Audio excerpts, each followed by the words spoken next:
حالتون خوبه؟ اوضاع احوال هم چی به راهه؟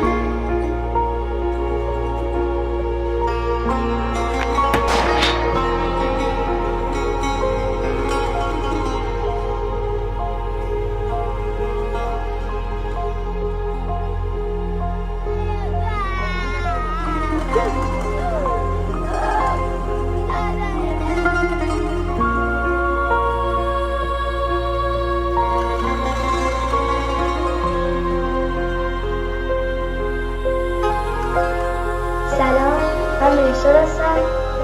11 سالم.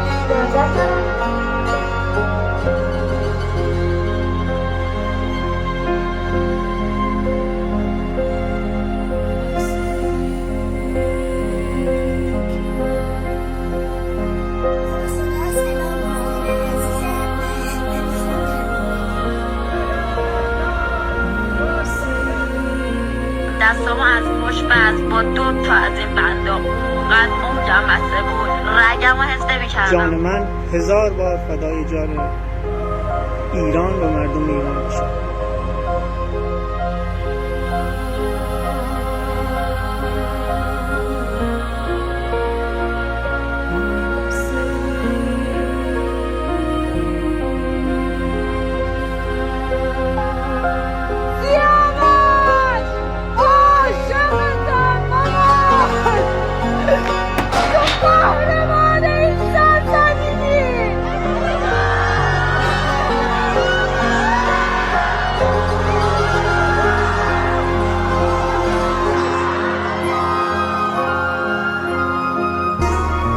شنیده بودم سر بیگناه پای دار میره ولی بالای دار نمیره، ولی دروغه. داریم میبینیم که همش دروغ بوده.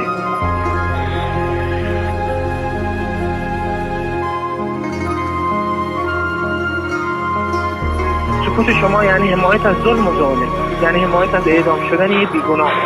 من قبلا تمرین ورزشی میدادم، مربی ورزش با چاقو، و اونا برای تمرین داخل کلاس بود آجا.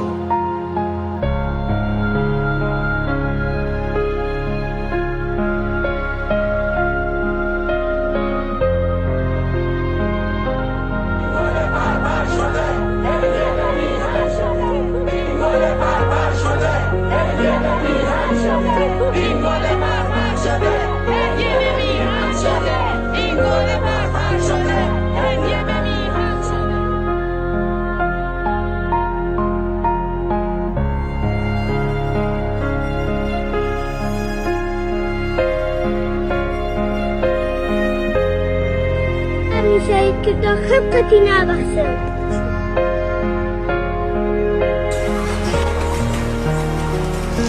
اگه همه دنیا یک رنگ داشت، سفید بود یا سیاه، این زیبا نبود.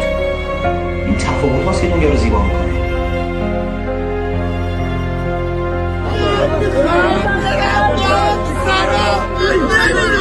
سبکبال از دیوار بلند زندانها و سیم خاردارها می گریزد.